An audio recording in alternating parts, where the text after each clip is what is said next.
오늘 우리에게 주신 하나님의 말씀은 여호수아서 18장 1절에서 3절 그리고 8절에서 10절까지입니다. 구약성경 여호수아서 18장 1절에서 3절 먼저 봉독해 드리겠습니다. 이스라엘 자손의 온 회중이 실로에 모여서 거기에 회막을 세웠으며 그 땅은 그들 앞에서 돌아와 정복되었더라. 그러나 이스라엘 자손 중에 그 기업의 분배를 받지 못한 자가 아직도 7지파라. 여호수아가 이스라엘 자손에게 이르되 너희가 너희 조상의 하나님 여호와께서 너희에게 주신 땅을 점령하러 가기를 어느 때까지 지체하겠느냐. 8절입니다. 그 사람들이 일어나 떠나니 여호수아가 그 땅을 그리로 가는 사람들에게 명령하여 이르되 가서 그 땅으로 두루 다니며 그것을 그려 가지고 내게로 돌아오라. 내가 여기 실로에 여호와 앞에서 너희를 위하여 제비를 뽑으리라 하니 그 사람들이 가서 그 땅으로 두루 다니며 성읍들을 따라서 7부분으로 책에 그려서 실로 진영에 돌아와 여호수아에게 나아오니 여호수아가 그들을 위하여 실로의 여호와 앞에서 제비를 뽑고 그가 거기서 이스라엘 자손의 분파대로 그 땅을 분배하였더라. 아멘. 유아기는 보통 아이들이 3살에서 5살 정도일 때인데요. 이때 특성 중에 하나는 자기 중심성입니다. 그래서 너무 이기적이고 자기만 생각하면 유아기적 습관을 못 버렸다라고 말하지 않습니까? 유아기는 영아기에 비해서 자기 자아가 형성이 되고 그래서 자아가 형성이 되기 때문에 내가 있으니까 남도 있는 거예요. 그래서 나와 남을 구별할 수 있습니다. 이때는 자기 몸에 관심도 많아지고 소유물에 대해서 집착하다시피 합니다. 이때 뭐를 장난감이나 먹고 있는 간식을 엄마가 아이 착하게 훈련시킨다고 옆에 친구한테 주라고 그러면 아이는 절대 안 줍니다. 주라고 하면 안 돼요. 이때는 자기 중심성을 훈련을 해야 될 때니까 내버려 두어야 돼요. 또 이때 아이들은 내가 할 거야 요 말을 많이 합니다. 혼자 옷 입으려 하고 혼자 음식 먹으려 하고 막 국물 반찬 흘려도 내가 먹게 해야 돼요. 좀 나중에 치우더라도 자기 스스로 자기 중심성이 강할 때이기 때문에 그렇습니다. 또 유치원에서 아이들이 대화하는 거는 대화를 해요. 그렇지만 다 자기 이야기만 해요. 그때가 유아기예요. 아직 이때는 내가 있고 남이 있지만 내가 너무 중요하기 때문에 자기 중심으로 돌아가기 때문에 다른 사람, 친구의 이야기에 귀를 기울여 줄 수가 없어요. 친구가 관심 있는 주제를 가지고 내가 대화를 한다. 이거는 안 돼요.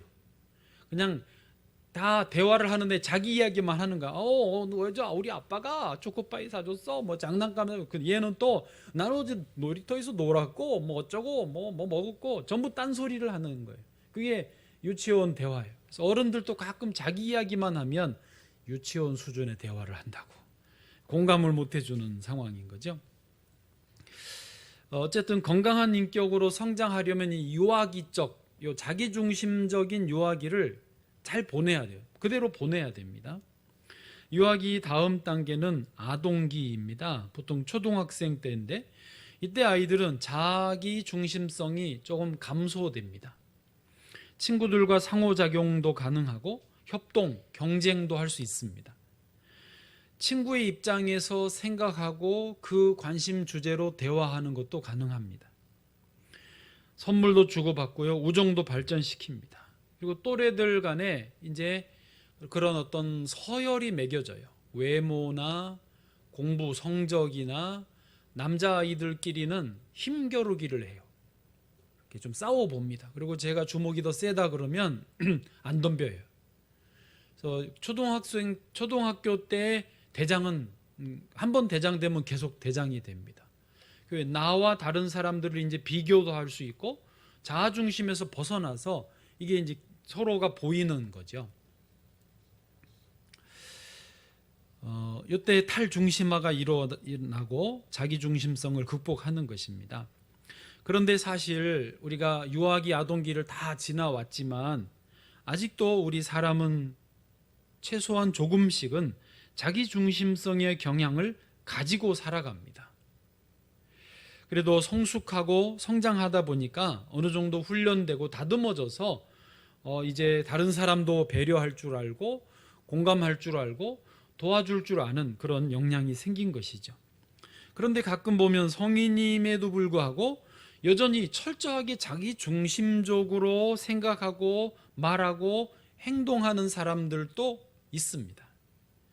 다 함께 협력해서 뭔가 일을 했는데도 불구하고 자신이 관심 있는 부분만 봅니다.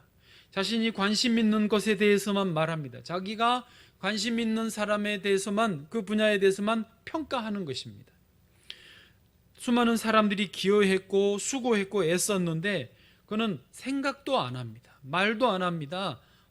그러니 관심도 없는 것이죠. 그러면 사람들이 섭섭하지요. 예. 그러면 주변에 사람들이 없어져요. 친구가 없어져요.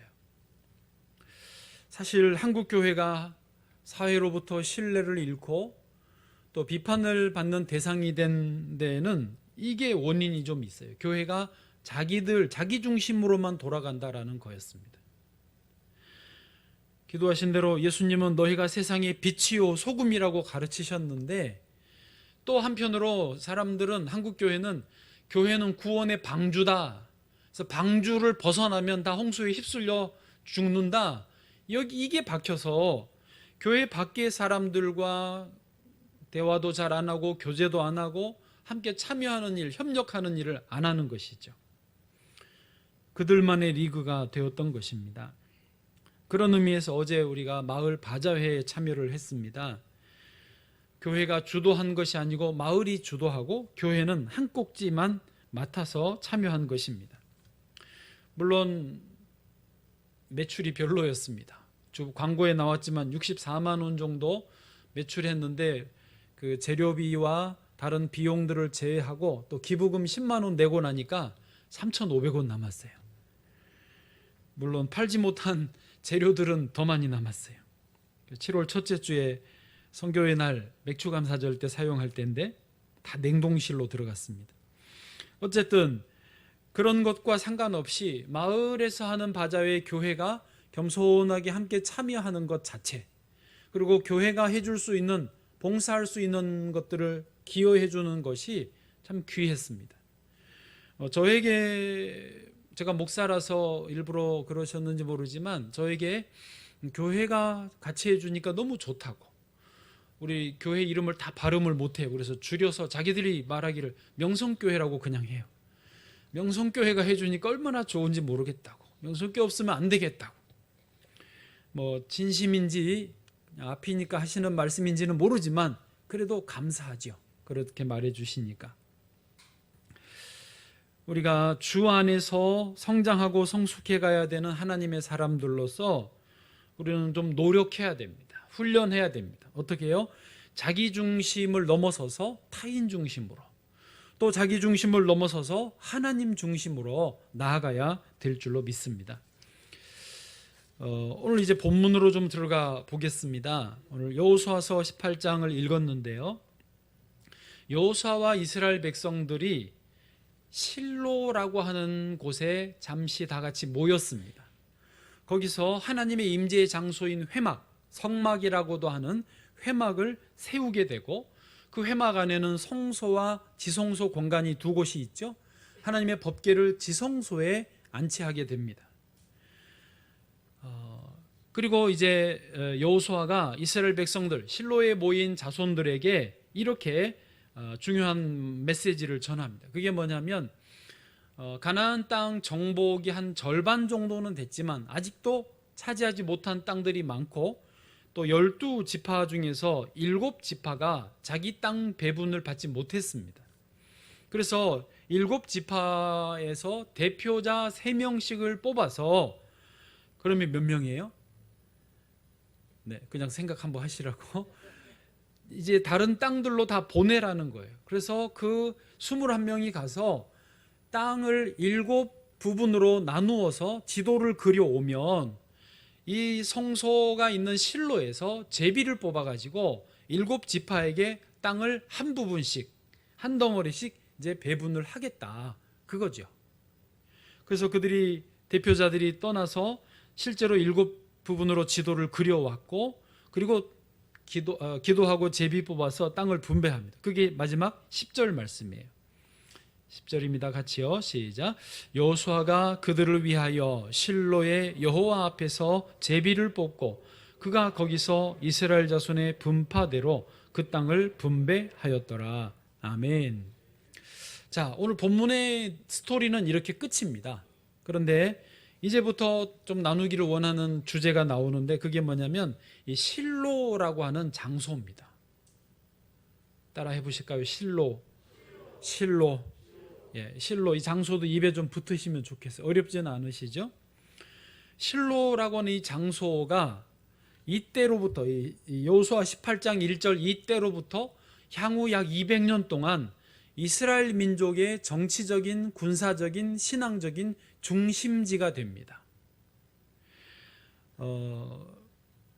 다윗이 나중에 예루살렘의 수도를 정할 때 그 중심의 기능을 예루살렘으로 넘겨주기는 하지만 한 200년은 실로가 성소가 있는, 하나님의 성막이 있는 중심지예요.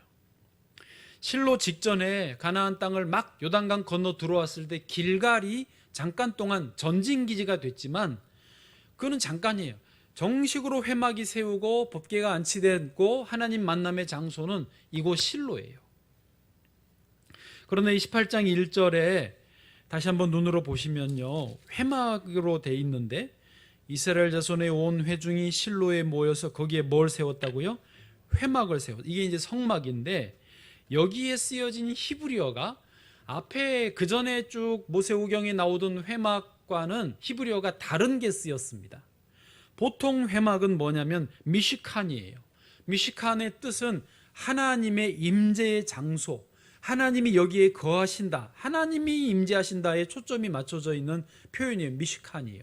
대부분 미시칸으로 쓰였어요, 회막이. 그런데 여기 18장 1절은 죄송합니다. 오늘 2부부터 목이 조금 그래요. 여기에서 히브리어는 뭐가 쓰였냐면 미시칸이 아니고 오헬 모에드가 쓰였습니다. 오헬 모에드는 무슨 뜻이냐면 하나님과 만남의 장소라는 뜻이에요. 하나님을 만나는 데에 더 강조점이 주어져 있어요. 그러면 여호수아가 왜 여기서는 미시칸을 쓰지 않고 오헬 모에드를 썼을까 하는 것이죠. 여러분 한번 생각해 보실까요? 이제 12지파가 땅 배분을 다 끝냈습니다. 그럼 어떻게 해요? 각각이 자기 지파에 배분받은 땅 그 지역으로 가서 정착을 할 것입니다. 집을 짓고 밭을 일구고 목축업을 하면서 거기서 이제 평안하게 먹고 살아야 됩니다. 그러면 아직 왕도 없는데 신앙적인 중심지가 필요하지 않겠습니까? 하나님을 만나고 예배할 자리가 필요합니다. 또 혹시 외적이 침입하면 군사를 일으키고 모아서 작전을 짜서 나갈 수 있는 그런 센터가 필요한 것입니다. 그런 의미로 하나님의 임재 장소 미시칸도 중요하지만 그보다는 오헬 모에드, 우리가 여기서 하나님과 만나고 우리가 서로 만나서 하나 되는 그런 작용을 여기서 하자, 그런 의미로 똑같은 한글로는 회막이지만 오헬 모헤드로 만남의 장소로 썼다라고 하는 것입니다. 그래서 한동안 이 실로의 회막 오헬 모헤드는 이스라엘 백성들의 정치, 군사, 신앙의 중심 역할을 하면서 만남의 장소의 역할을 했어요. 예를 들면 바로 직후에 이제 요단 동편에서 군인들만 따라온 르우벤과 갓과 므낫세 반지파, 지금 성경 통독을 같이 하는 분들이 이 말이 뭔 말인지 금방 아실 거예요. 4만 명의 군인들이 와 있어요. 가족들은 다 요단 동편에 저쪽에 남아 있고요. 이 4만 명을 그동안 이제 정착하는 과정에 수고했으니까 환송합니다. 이 환송하는 작업을 어디서 하냐? 이곳 실로에서 합니다. 수고했어요. 너무 고마웠어요. 이제 고향으로 가족들이 있는 곳으로 가세요 하고 송별 파티를 해준 곳이 이곳 실로였습니다. 더 나아가서 그 4만 명이 돌아가다가 어떤 문제가 생겼습니다. 그래서 남은 9지파 반이 이 4만 명하고 전쟁을 해야 될지도 모르겠다 하고 모여서 싸우려고 했던 곳이 바로 또 이 실로입니다. 여호수아 22장 12절 이것만 보시죠. 이스라엘 자손이 이를 듣자 곧 이스라엘 자손의 온 회중이 실로에 모여서 그들과 싸우러 가려 하니라. 실제로는 싸우러 가지 않았는데 어쨌든 이런 중요한 만남의 장소고 하나님 앞에 중요한 일들을 결정하는 곳이 이곳 실로였다는 것입니다.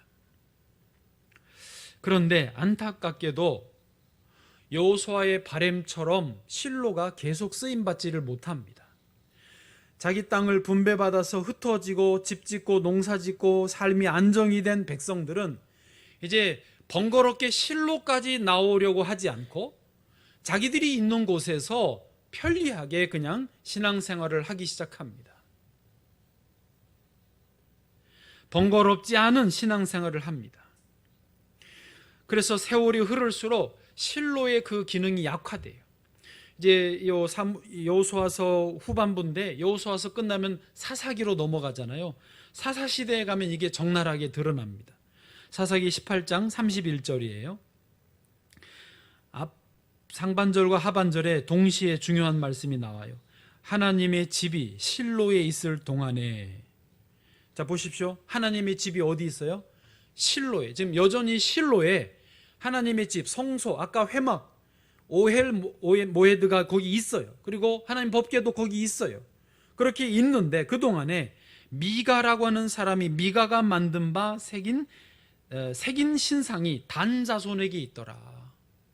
미가 개인이 만든 신상이 단 자손, 단 지파에게 있어요. 그러니까 실로로 와서 하나님 중심의 신앙생활을 하지 않고 각자 자기들 지파에 흩어져서 혹은 집집이 우상을 세워놓고 그냥 각자 편리하게 나름, 사실 우상 섬기는 거니까 우리가 말한 신앙생활도 아니죠. 자기들의 종교생활을 하고 있는 거예요. 캄보디아에 가봤는데요. 제가 2번 가봤습니다. 3번인가? 캄보디아에 가보니까 집집마다 대문 앞에 우상을 정말로 세워놨어요. 요만한 한 요 정도, 저희 허벅지 높이 정도, 허리 이하 정도 되는 자그마한 우상을 세워놓고 시커먼 거예요. 아침마다 거기에다가 향을 피우더라고요. 아주 공손하게 와서 절을 하고 향을 피워요. 그리고 그 앞에 음식을 준비해서 차려놓습니다. 혼자 생각했어요. 저 음식을 누가 먹을까? 이렇게 나중에 보니까 동네 개들이 왔다 갔다 하면서 그거를 주인 몰래 훔쳐 먹더라고요. 어떨 땐 고양이가 훔쳐 먹고. 뭐 어쨌든 사사시대가 지금 마치 이런 분위기입니다. 집집마다 우상이 있고 심지어 개인마다 우상도 있었어요. 그 중에 대표적인 게 드라빔이라는 것입니다. 드라빔 들어보셨어요? 들어보신 분도 많죠? 드라빔은 일종의 가정 수호신입니다. 수호신입니다. 가정에 있는 수호신. 크기는 손에 들고 다닐 만한, 정해진 크기는 없지만 어쨌든 손에 들고 다닐 만한 포터블한 것이 크기예요. 이것을 들고 다니면서 힘들면 붙들고 기도하면서 위안을 얻고 또 어떤 일을 결정할 때 점치는 일에 이게 쓰여졌어요. 너도 나도 손에 들고 다닐 수 있으니까 하나씩 만들어 가지고 자기 소유로 하는 거예요. 급하면 드라빔을 붙드는 거죠. 여러분, 라헬이 아버지 집을 떠나올 때 아버지 드라빔을 훔쳐서 온 거 아십니까? 창세기를 읽었잖아요. 처음 듣는 느낌으로 이렇게 저를 쳐다보시면 당황스럽습니다. 예. 아버지 걸 훔쳐왔어요. 그거 왜 그러느냐? 메소포타미아 지방에서는 아버지의 드라빔을 받은 사람이 그 재산을 상속받는다라는 그런 관례가 있어서 라헬이 그래서 그걸 훔쳐간 것 같아요. 어쨌든 사사시대에는 사람들마다 이런 드라빔을 다 가지고 있었어요. 아까 그 미가가 드라빔을 만들었다고 돼 사사기 17장 5절, 그 사람 미가에게 신당이 있으므로 그가 에봇과 드라빔을 만들고 한 아들을 세워 그의 제사장으로 삼았더라. 요즘으로 말하면 자기 집에 교회를 차리고 자기가 마음에 드는 목사를 불러다가 너 우리 집 목사해, 이렇게 삼는 거예요. 아주 웃기는 거죠.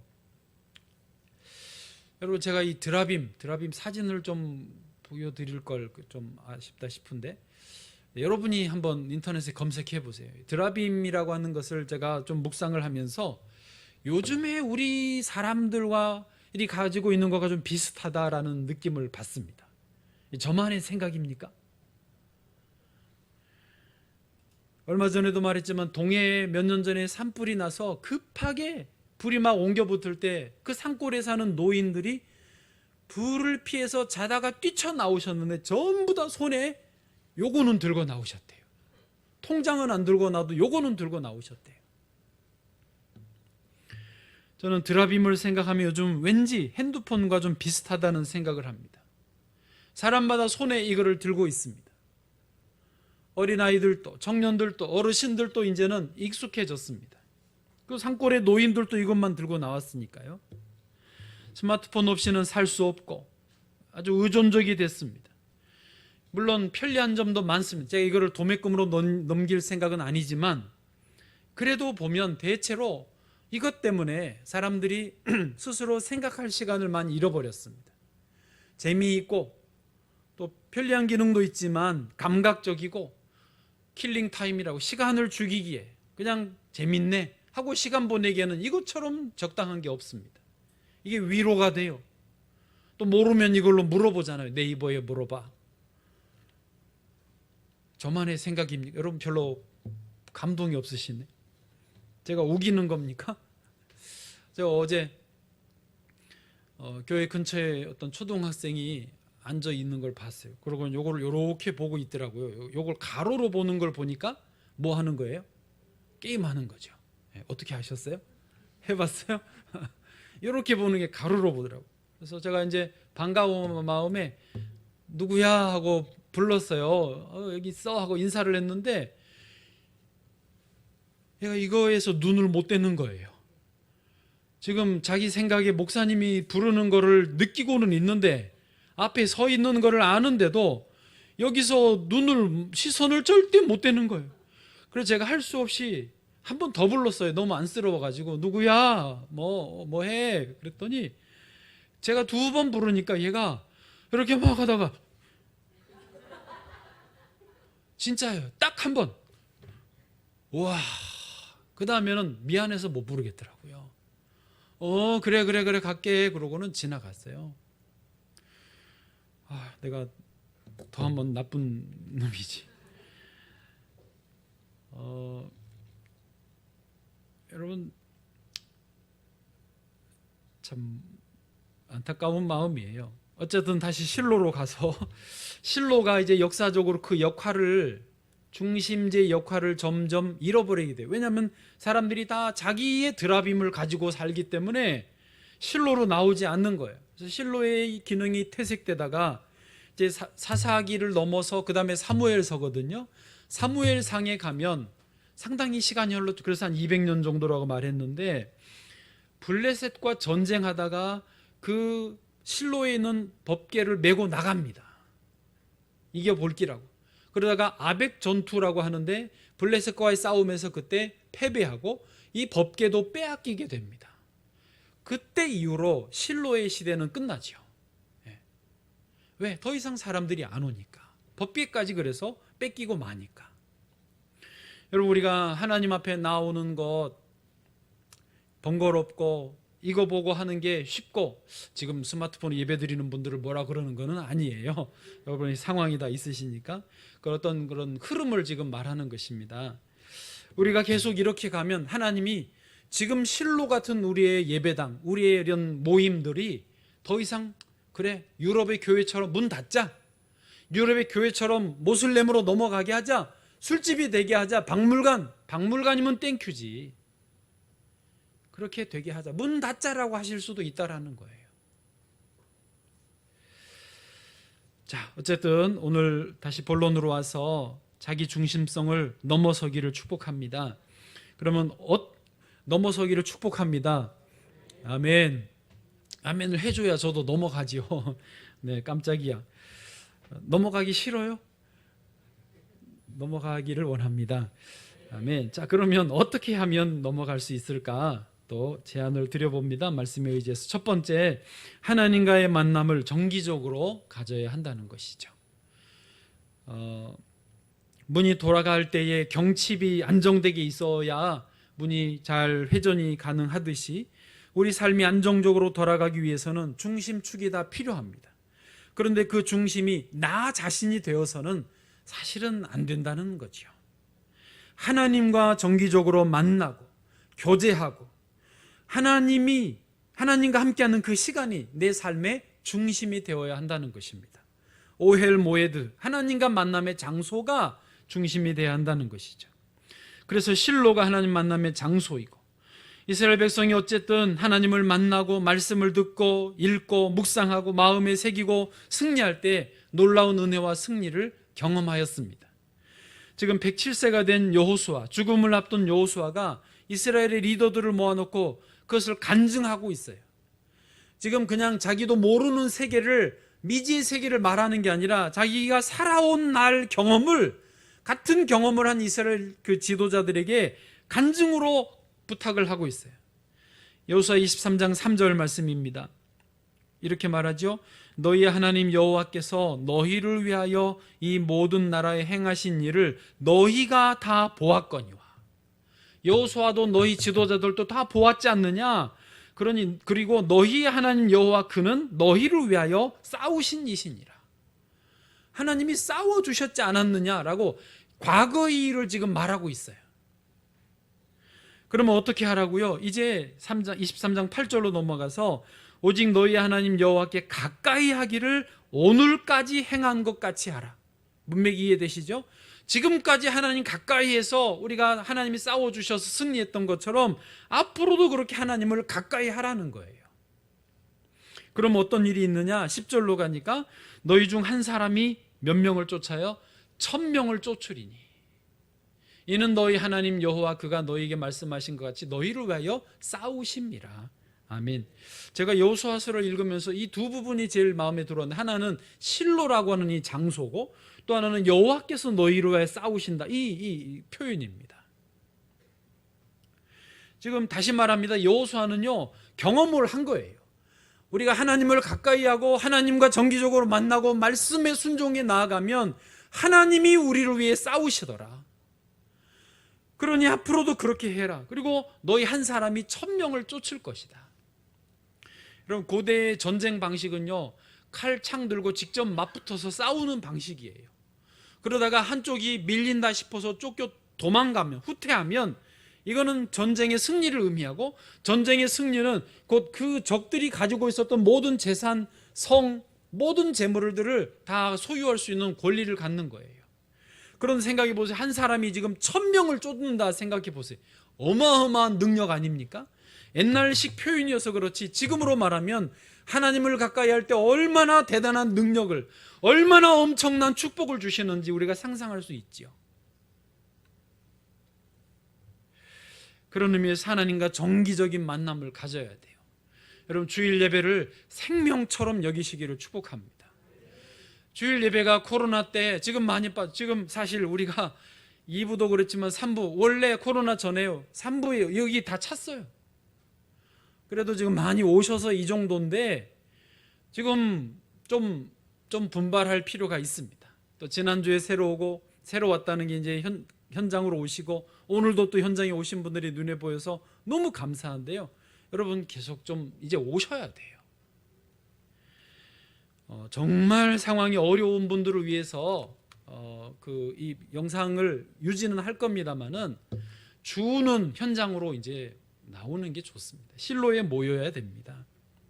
또 할 수 있으면 매일 아침 하나님을 만나고 교제하시기를 축복합니다. 거기서 얻는 은혜는 말로 설명할 수 없어요. 보면 부모님들이 신앙생활을 꾸준히 주일 성수를 변함없이 하는 분들, 새벽 예배를 변함없이 드리는 분들은요, 그 자녀들도 그걸 따라해요. 그 성실함, 그 신실함이 자녀들에게도 자연스럽게 DNA가 전달이 됩니다. 한나가 있습니다. 기도하는 여인 한나. 아시는 것처럼 한나에게는 자식이 없었고, 평소 그 다른 분인나를 말할 때는 여편네라고 항상 분인나가 자기는 자녀가 있다고 이 한나를 늘 괴롭혔어요. 무시하고 멸시하고 천대했어요. 그 모멸감을 말로 할 수 없어요. 그런데 감사한 것은요, 이번에 실로를 중심으로 성경을 다시 보니까 이게 보이더라고요. 이 이제 한나와 분인나의 남편이 엘가나인데, 엘가나가 잘한 게 있어요. 그게 뭐냐면 이 사무엘서에 나오는 이야기거든요. 그 사무엘 시대면 사사 시대를 지나고 사무엘이니까 실로의 사람들이 이제 거의 안 갈 때입니다. 실로의 시대가 완전히 거의 질 때예요. 마지막 제사장 엘리가 있을 때입니다. 이때 엘가나와 한나 분인나 이 가족은 실로에 가서 정기적으로 하나님 앞에 예배를 드렸더라고요. 보실래요? 사무엘상 1장 3절입니다. 이 사람이 매년 자기 성읍에서, 이 사람이 엘가나예요, 나와서 실로에 올라가서, 써있죠? 제가 여기를 읽다가 울었어요. 실로에 올라가서 만군의 여호와께 예배하며 제사를 드렸는데, 그때 엘리의 두 아들 홈니와 비느하스가 여호와의 제사장으로 거기 있었더라. 이제 끝물이에요. 그래도 엘가나 가족은요, 사람들은 실로에 안 가고 자기 집에서 드라빔 가지고 장난질하고 있을 때 하나님의 성소가 있는 실로에 가서 정기적으로 제사 드리고 예배를 드렸다는 거예요.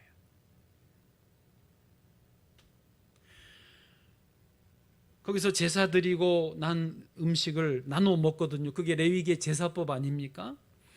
엘가나와 분인나 한나 가족들이 앉아서 음식을 먹는데, 그때 하나님께서 한나에게 강한 감동을 주셨나 봐요.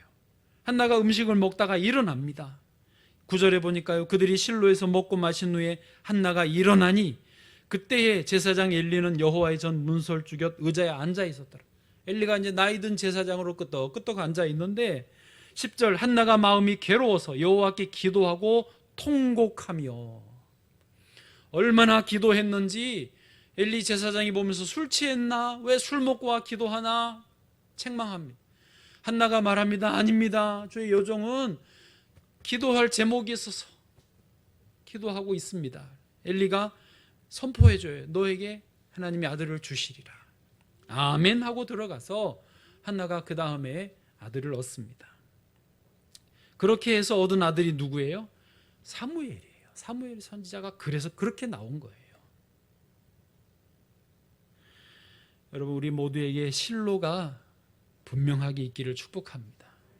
언제나 정기적으로 하나님 앞에 나와서 실로에서 하나님을 만나고, 오헬 모에 하나님을 만나고 교제를 나누고 음성을 듣고 순종하고, 또 순종할 힘과 용기를 얻고 은혜와 축복을 누리시기를 주의 이름으로 축원합니다. 두 번째로 자기 중심성을 넘어서기 위해서 필요한 것은 묵상하는 시간입니다. 사실 첫 번째, 하나님 앞에 정기적으로 나오면 이 묵상도 어느 정도는 원래 됩니다. 그런데 이게 이제 하나님 앞에 나오는 것도 습관이 되다 보면 나와서 예배드리고 가는 기는 가는데 묵상, 생각은 잘 못하는 경우가 많아요.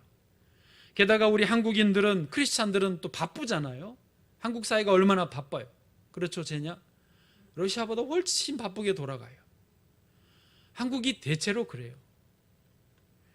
저도 지방에 가면 그나마 또 좀 덜한데, 운전하고 지방 갔다가 서울 톨게이트 들어오면 운전대를 꽉 잡습니다. 이를 악물입니다. 서울에 적응하려면 쉽지 않아요.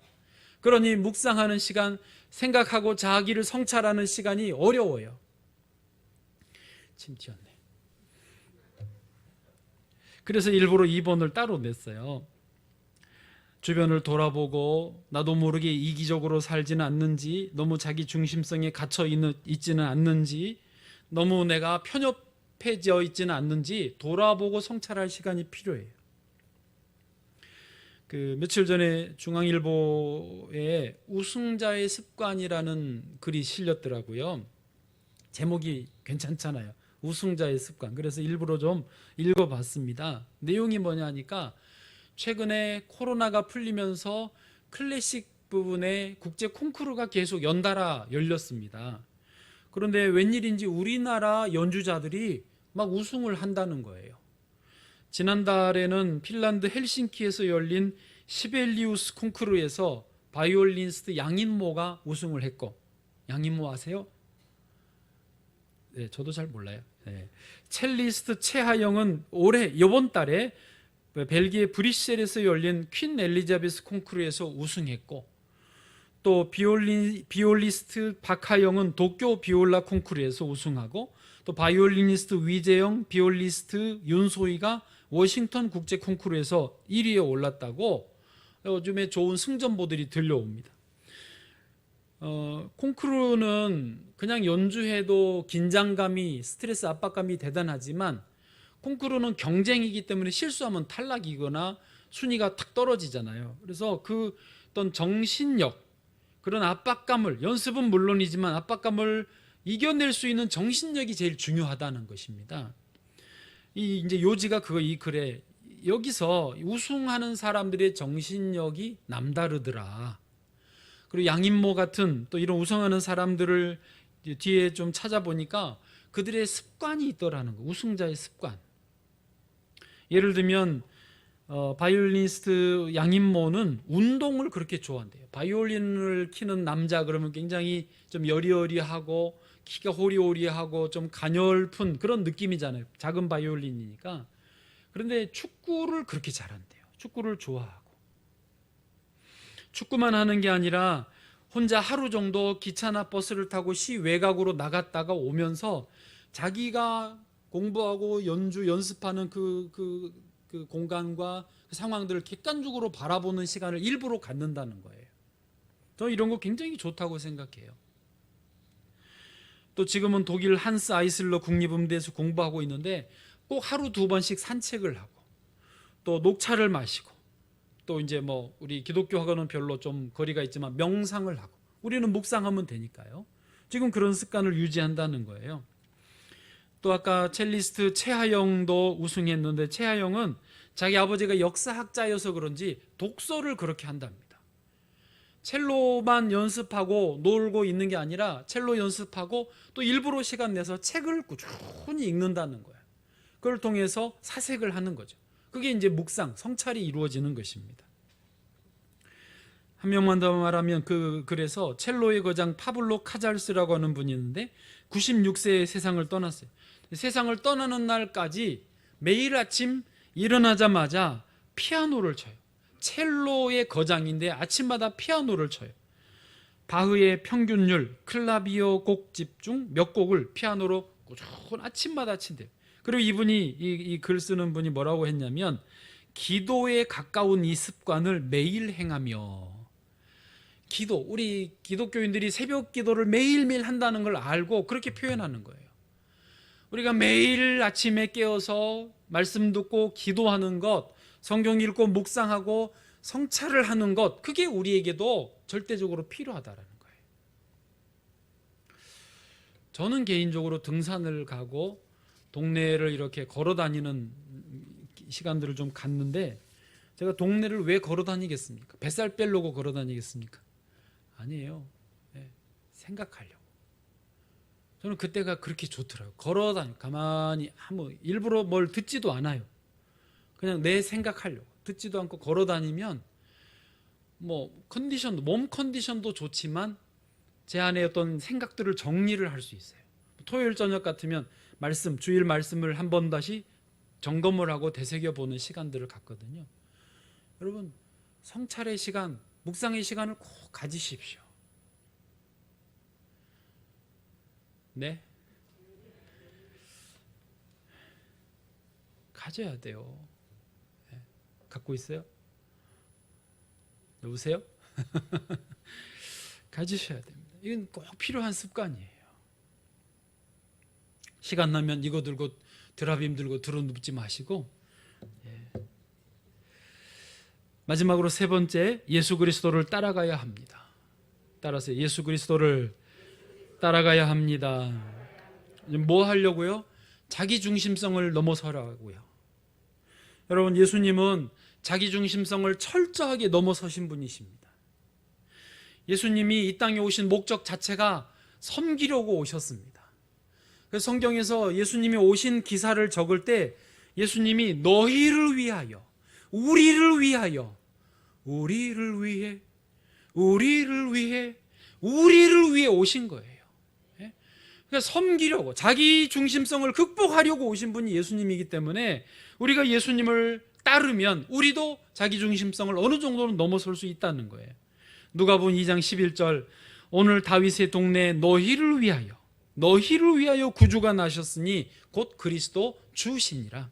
아멘. 다시 말하지만 예수님을 따르면 예수님처럼 우리가 자기 중심성을 어느 정도는 넘어설 수 있어요. 그래서 그리스도인으로서 신앙생활을 한다라는 의미가 뭐예요? 신앙이 성장한다, 제자훈련을 받는다, 신앙이 성숙했다, 저분 참 권사님 같다, 장로님 같다, 목사님 같다. 그 의미가 정확히 말하면 뭐예요? 저분은 자기 중심성을 어느 정도는 벗어났다예요. 직분이 있는데 여전히 자기밖에 모른다. 말이 안 되는 거죠. 교회를 다니는데 여전히 이기적이다. 손가락질 받는 거예요. 신앙생활 한다는 게 뭐예요? 자기 중심성을 넘어서는 거예요. 그게 예수님 닮아가는 거라고요. 그래서 예수님을 어쨌든 따라 붙여서 가보십시오. 우리에게 신앙의 성숙과 인격의 성숙이 있을 줄로 믿습니다. 저희 아버지는 61세 좀 일찍 돌아가셨습니다. 위암이 생기셨다가 나으셨는데 한 또 몇 년 있다가 다시 재발하니까 좀 어려워서 또 투병생 하시다 돌아가셨어요.